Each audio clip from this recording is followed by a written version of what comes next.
yang dikasihi oleh Tuhan, memasuki ibadah ke-6 sesudah Pentakosta dengan tema dikuatkan dalam kelemahan.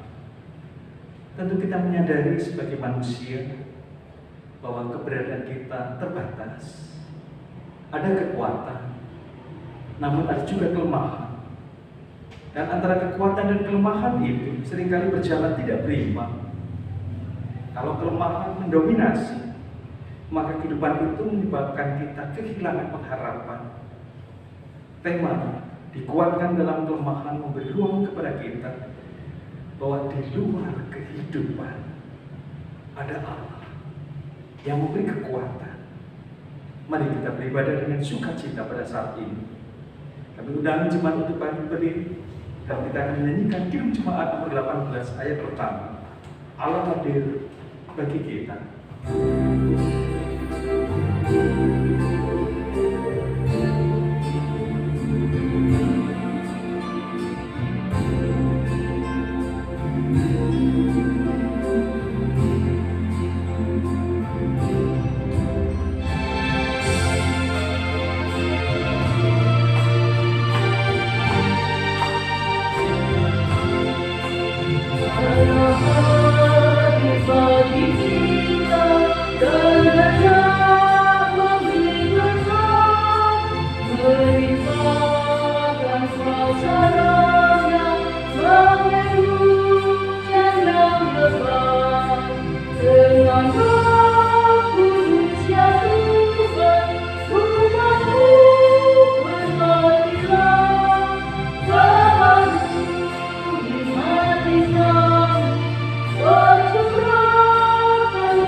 Jemaat yang dikasihi oleh Tuhan, mari kita kuduskan ibadah pada saat ini.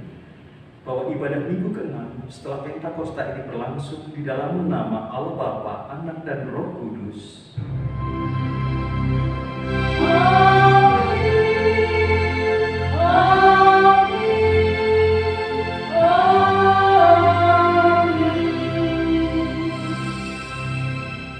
Kasih karunia dan damai sejahtera dari Allah Bapa dan dari Tuhan kita Yesus Kristus menyertai saudara sekalian. Dan menyertai saudara juga. Silakan duduk kembali. Jemaat yang dikasihi oleh Tuhan Yesus Kristus, di mata Tuhan manusia itu sangatlah berharga. Allah merangkul manusia dan dijadikan sebagai mitra kerjanya, diutus ke dalam dunia untuk melaksanakan misinya. Masalahnya manusia kadang diberhadapkan dengan perasaan inferior, merasa kecil, merasa rendah, yang itu menjadi satu masalah. Apalagi jika diperhadapkan dengan kekuatan-kekuatan besar, maka ini menjadi satu titik lemah, tidak berani untuk menghadapi sesuatu yang besar itu. Bahkan kreativitas dan daya juangnya menjadi melemah. Perlu ada cara baru, bahwa di dalam kelemahan Allah tetap memandang manusia berharga. Penghargaan ini menjadikan kita mempunyai satu pengharapan supaya kita sebagai orang yang percaya dapat mengelola perasaannya. Bahkan dalam kelemahan itu ada kekuatan. Inilah kehadiran Allah yang terus-menerus menolong kita sebagai umat percaya di dalam kelemahannya supaya kita bangkit. Mari kita nyanyikan Kirim Jemaat 383 bait pertama. Sungguh indah kabar mulia. Yeah.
dikasihi Tuhan, pada situasi bagaimanakah Bapak, Ibu, dan Saudara merasa kecil hati, merasa tidak berguna, merasa tidak mampu melakukan apa-apa? Sangat disadari bahwa diri kita itu terdiri dari dua, kekuatan dan kelemahan. Dan di dalam hal ini dapat digambarkan seperti mata uang logam dengan dua sisi. Sisi yang kuat, sisi yang lemah. Dan di dalam kelemahan kita, kadang-kala kita tidak bisa melakukan sesuatu hal apa-apa. Karena kita sudah tertekan. Kita tidak mampu. Kita melupakan Tuhan. Hal ini menjadikan kita semakin lemah dan terpuruk. Maka mari kita bersama-sama datang pada Tuhan. Pertama, mohon pertolongan. Yang kedua, memohon pengampunan dosa, supaya kita dibangkitkan kembali, dimampukan untuk menjadi anak di tangan Tuhan. Mari kita berdoa di dalam doa penyesalan. Ampuni kami ya Tuhan, jikalau di dalam kehidupan seringkali kami melupakan Tuhan karena ketakutan kami. Ajar kepada kami untuk menempatkan semuanya dengan benar, sehingga di dalam kelemahan Tuhan menguatkan. Kami bersyukur Tuhan mengampuni dan kuatkan kami dengan Roh Kudus di dalam karya Yesus Kristus, sehingga kami mampu untuk menjadi misi, menjadi alat di tangan Tuhan, melaksanakan misi Tuhan. Dalam Yesus kami berdoa dan mengucap syukur. Amin. Mari kita bersama-sama untuk menyatakan penyesalan itu, menandai dengan memuji namanya dari Kirim Jemaat 457. Bait yang pertama saja, ya Tuhan tiap jam.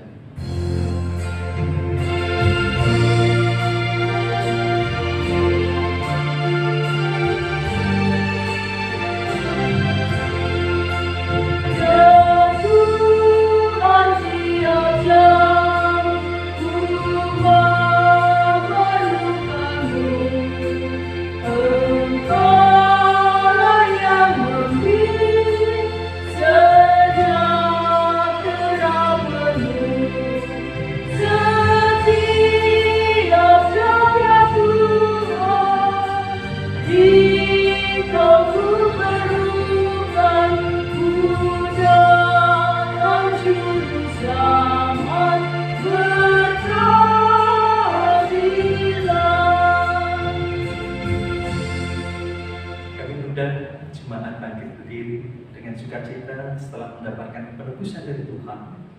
Kita mendapatkan berita nubuat yang diambil dari 2 Korintus pasal 12 ayat yang 9, yang demikian sabda firman Tuhan.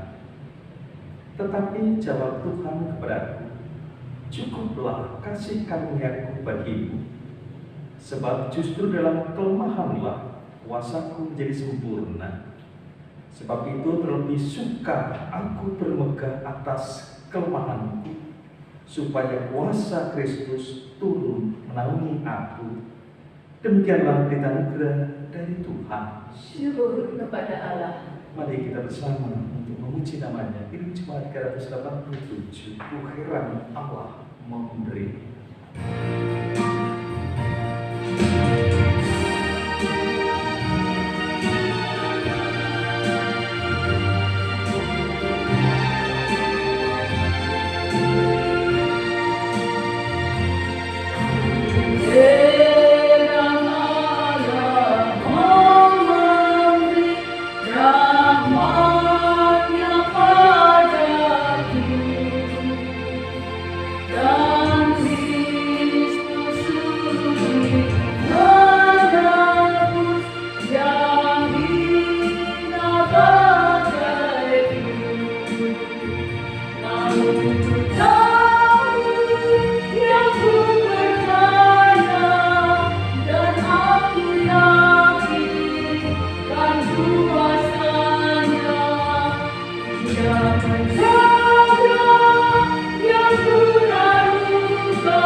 Jemaat, kami persilahkan untuk duduk kembali dan mari kita bersama-sama untuk meminta penyertaan Roh Kudus sebelum kita mendengarkan sabda firman Tuhan. Mari kita berdoa. Sungguh Allah yang hidup, Tuhan Bapa kami surga, yang memberi kesempatan kami pada saat ini untuk beribadah secara online dimanapun kami berada. Ketika kami mencari Tuhan, tidak terbatas di dalam ruang dan waktu serta kondisi apapun juga, kami yakini itu Tuhan dapat ditemui dalam keadaan apapun juga. Maka ketika kami beribadah secara online, ya Bapa, kami mohon penyertaan secara khusus ketika kami akan mendengarkan sabda firman Tuhan. Hamba-Mu yang berdosa, Kau urapi dengan karya Roh Kudus, sehingga kami menundukkan diri di dalam otoritas kekuasaan Tuhan. Semua yang dengar, kiranya Tuhan berkati sehingga kami memperoleh sabda firman Tuhan. Tidak sia-sia firman itu kami dengar. Maka dalam Yesus Kristus Tuhan dan Juru Selamat, kami boleh mengucap syukur. Amin. Jemaat yang dikasihi oleh Tuhan Yesus Kristus, bacaan Injil pada saat ini diambil dari Injil Markus pasal 6 ayat 1 sampai dengan 13. Saya membacakan natsnya pada ayat 4 dan ayat yang ke-7, yang demikian sabda firman Tuhan. Maka Yesus berkata kepada mereka, seorang nabi dihormati di mana-mana, kecuali di tempat asalnya sendiri, di antara kaum keluarganya dan rumahnya. Ia memanggil 12 murid itu dan memutus mereka berdua-dua. Ia memberi mereka kuasa atas roh-roh jahat dan berpesan kepada mereka supaya jangan membawa apa-apa dalam perjalanan mereka, kecuali tongkat, roti pun jangan, bekal pun jangan, uang dalam ikat pinggang pun jangan. Demikian sabda firman Tuhan. Yang berbahagia adalah kita yang mendengarkan sabda firman Tuhan, memasukkan dalam hati serta melaksanakan dalam kehidupan kita hari pas hari. Haleluya.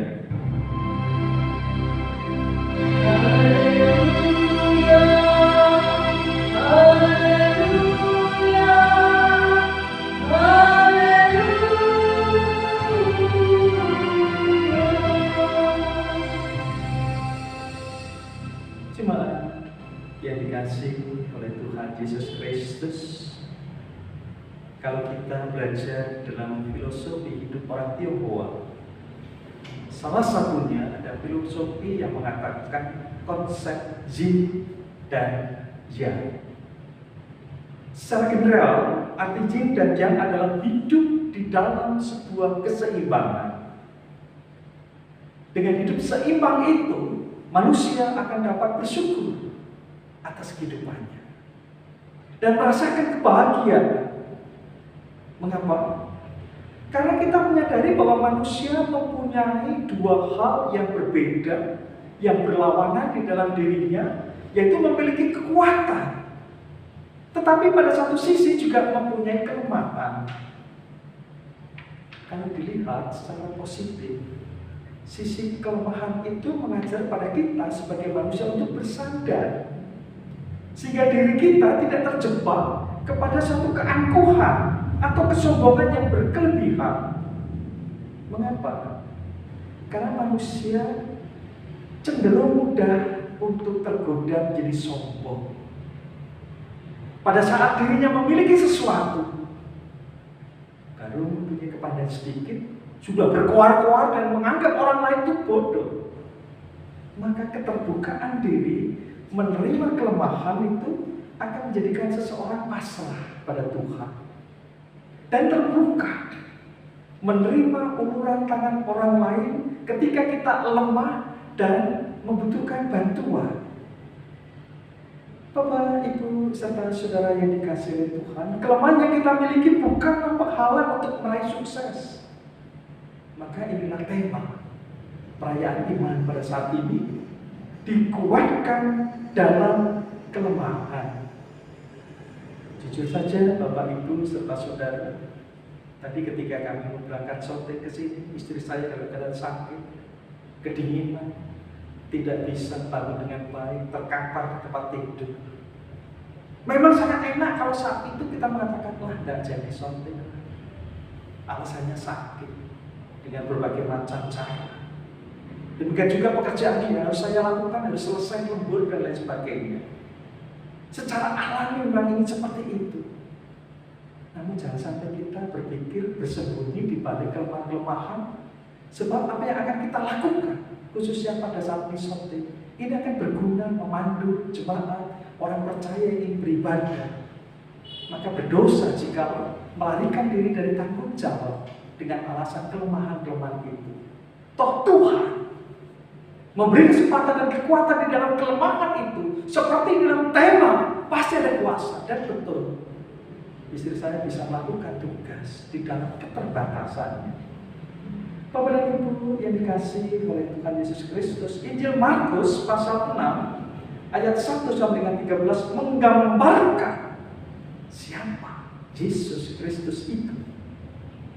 Ternyata Yesus Kristus tidak berpengaruh ketika ia berada di tanah kelahirannya. Saat ia mengajar terjadi penolakan yang bukan berdasar pada isi pengajaran Yesus. Memang benar, di awal mereka terkesima, takjub, heran. Namun ketika mereka mencoba untuk menelusuri silsilah Yesus Kristus, oh anak tukang kayu, Yusuf, kere, lah kok tadi pengajar. Dia tidak berpendidikan, maka mereka menolak. Atas reaksi itu, Yesus berkata, seorang nabi dihormati di mana-mana, kecuali di tempat asalnya sendiri, di antara kaum keluarganya dan rumahnya.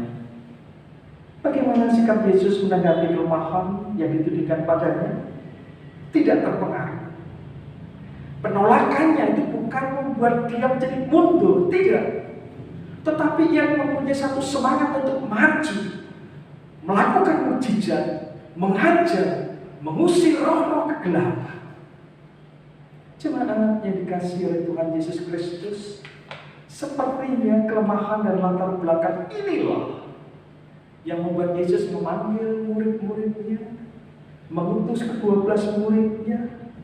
Jadi ada latar belakang kesamaan, identitas dan kondisi murid-muridnya yang bukan dari kaum bangsawan, bukan juga dari kaum agamawan yang tahu tentang Taurat, yang terpelajar. Rupanya ini ingin menjadikan kita mengetahui bahwa Yesus mendobrak cara berpikir yang menyebutkan bahwa kelemahan dan ketidakmampuan sebenarnya itu juga mempunyai satu pengaruh terhadap penerimaan, terhadap kemampuan seseorang ketika ditugaskan, bahwa ketika Allah mendaki maka akan terwujud.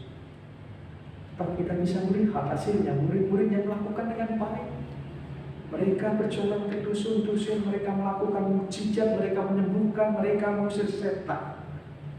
Padahal kita tahu bahwa murid-murid tidak mempunyai kemampuan itu.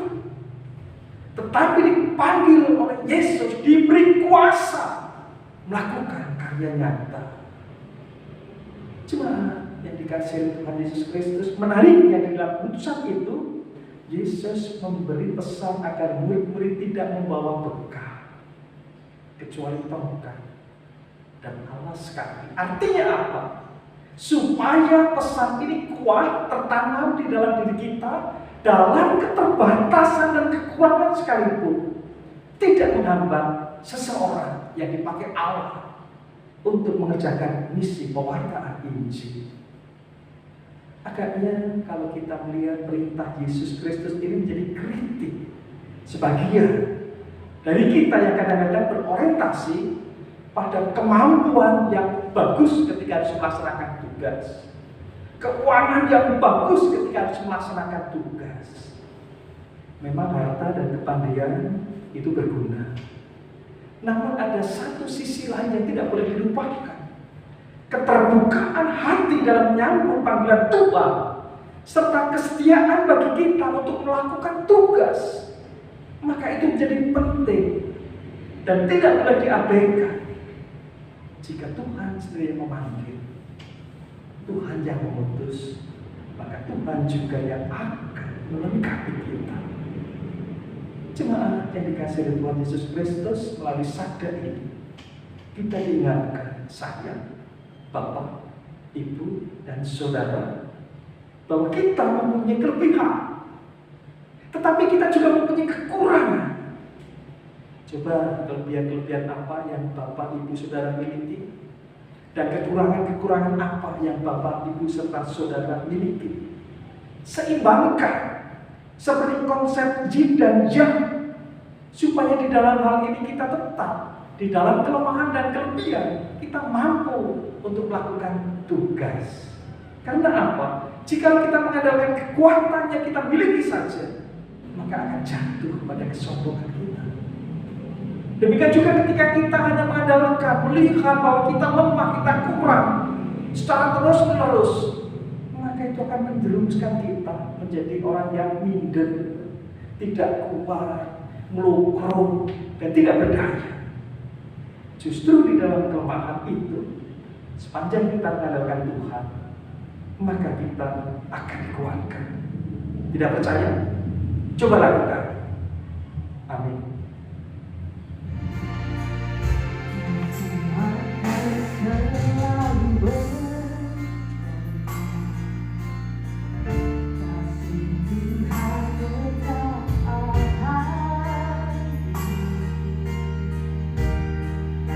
Tak pernah berubah selamanya, tetap percaya. Yakin Tuhan memberkati, yakin Tuhan melindungi.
bersama umat percaya dan gereja sepanjang abad.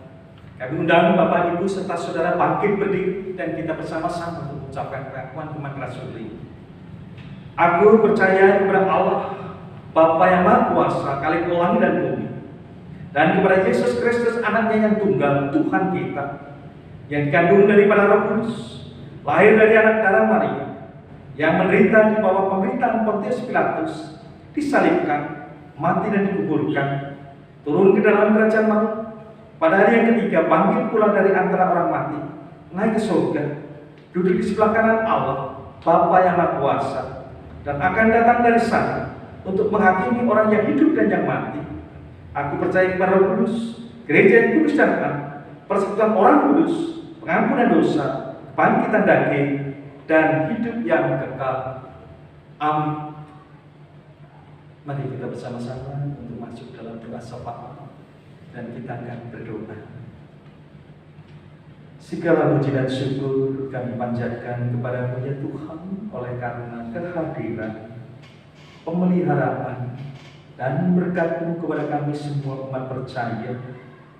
Secara khusus pemeliharaan Engkau di dalam konteks pandemi COVID-19, kehadiran-Mu ya Allah, kami merasakan, menguatkan, memberikan pengharapan kami untuk hidup. Maka kami mengucap syukur ya Tuhan untuk anak-anak kami yang sudah naik kelas, anak-anak kami yang sedang mencari sekolah, anak-anak kami yang mencari pekerjaan, anak-anak kami yang mencari jodoh. Tuhan berkati sehingga proses untuk mempersiapkan masa depan secara berjenjang dilakukan oleh anak-anak kami dengan baik. Kami juga berdoa ya Allah untuk jemaat yang dalam keadaan sakit. Kiranya Tuhan memberkati, khususnya mereka yang saat ini terpapar COVID-19, yang tidak kami sebutkan keluarga demi keluarga. Pengharapan kami ya Allah, Engkau mendengar, Engkau memulihkan, sehingga dalam proses isolasi mandiri, baik di rumah sakit ataupun di rumah, adalah bagian ketika mereka merasakan penyertaan Tuhan di dalam pemulihan kesembuhan. Kami yakin itu ya Allah. Kami juga berdoa pada saat ini untuk jemaat yang terluka, mungkin ketersinggungan, dan juga konflik-konflik yang terjadi. Kiranya Roh Kudus hadir melembutkan hati sehingga proses rekonsiliasi boleh terjadi oleh karena kebaikan Tuhan. Kami juga berdoa ya Allah untuk jemaat yang terbeban dengan masalah-masalah yang menghimpit. Tuhan juga berkati sehingga jemaat dikuatkan di dalam kelemahan, bahkan mereka boleh dimenangkan untuk mengatasi masalah itu, dan akhirnya mereka boleh semakin dewasa di dalam Tuhan. Kami berdoa untuk majelis gereja di dalam pelayanan. Kami berdoa di dalam pembinaan, kesaksian, penata layanan, organisasi, sehingga konteks pandemi 19 tidak menyurutkan langkah majelis untuk terus melayani jemaat sebagai bentuk tanggung jawab melayani Tuhan.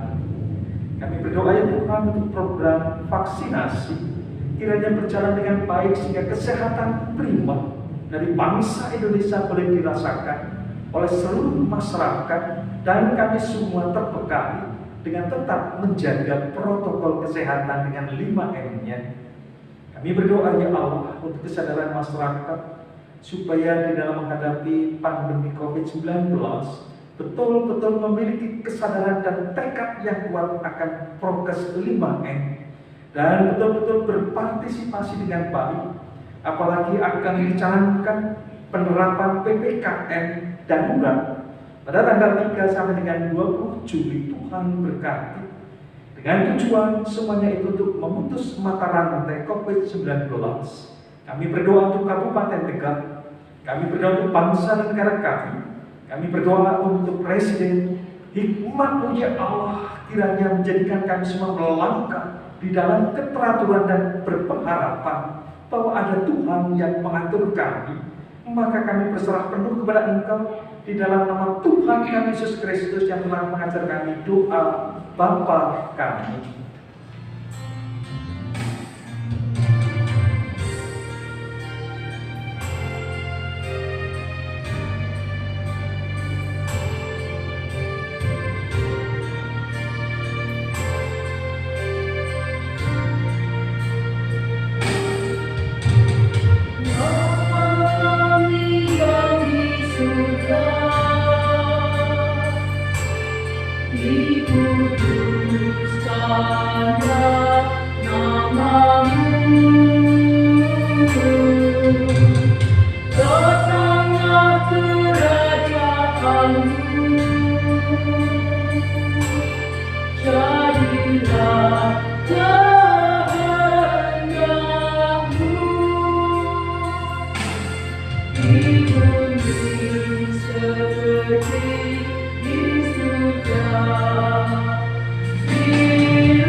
memberikan kepada kita berkat untuk mencukupi apa yang memang kita butuhkan. Dan pada saat ini juga Tuhan memberi kesempatan bagi kita untuk memberikan persembahan yang didasarkan dari kitab Ulangan pasal 16 ayat 16 sampai dengan yang ke-17 yang demikian sabda firman Tuhan. 3 kali setahun setiap orang laki-laki di antara harus menghadap hadirat Tuhan Allahmu ke tempat yang akan dipilihnya, yakni pada hari raya roti tidak beragi, pada hari raya 7 minggu, dan pada hari raya pondok daun. Janganlah ia menghadap hadirat Tuhan dengan tangan hampa, tetapi masing-masing dengan sekedar persembahan sesuai dengan berkat yang diberikan kepada oleh Tuhan Allahmu. Sambil memberikan persembahan, mari kita diri dengan memuji namanya. Dari lengkap hidup jemaat, angkatlah hatimu pada Tuhan.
Kami bersyukur kepada Tuhan untuk setiap berkat yang boleh Kau berikan, sehingga kami boleh mencukupi segala sesuatu yang kami butuhkan. Bahkan sampai saat ini ya Allah, kami semua boleh mengucap syukur melalui persembahan. Tuhan berkati sehingga persembahan ini boleh berguna. Kami berdoa ya Allah, jikalau kami semua ketika mencari nafkah ada terselip dosa, sehingga di dalam hal ini segala sesuatu yang kami terima tetap Engkau kuduskan dan layak kami gunakan untuk mencukupi hidup dan juga memberikan persembahan pada Tuhan. Kami berdoa dengan ucapan syukur atas pemeliharaan Engkau di dalam kehidupan kami. Dalam Yesus kami berdoa. Amin. Jemaat yang dikasihi oleh Tuhan Yesus Kristus, silakan duduk kembali dan kita bersama-sama menyadari bahwa kekuatan dan kelemahan berjalan sesuai dengan apa yang harus kita lakukan. Jangan sampai memandang kelemahan itu sebagai penghalang sehingga kita tidak berbuat apa-apa. Karena keseimbangan itulah yang Tuhan inginkan. Sehingga apapun yang terjadi, kita dikuatkan. Sekalipun kita berada di dalam kelemahan. Dan kita harus mengingat satu nama, yaitu nama Yesus. Hidup Jemaat 344, ingat akan nama Yesus.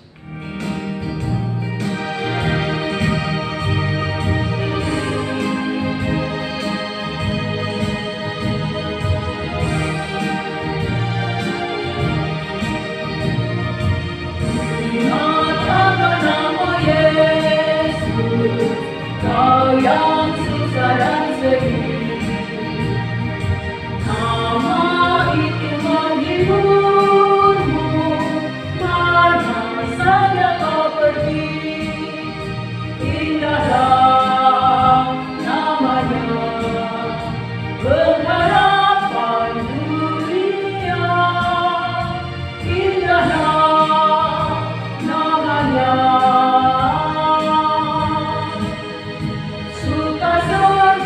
yang Jemaat yang dikasihi Tuhan Yesus Kristus, pulanglah dalam keadaan damai sejahtera. Di antara kelebihan dan kelemahan, gunakan semuanya itu, karena semuanya dipakai oleh Tuhan. Semuanya itu dilengkapi supaya kita tidak tinggi hati dan juga kita tidak rendah diri. Dan untuk semuanya itu Tuhan memberkati kita. Terimalah berkat Tuhan.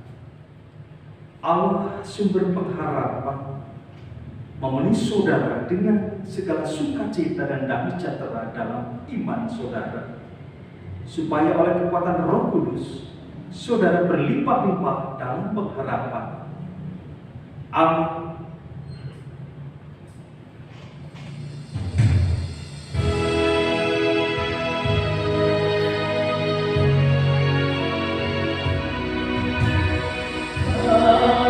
Hallelujah.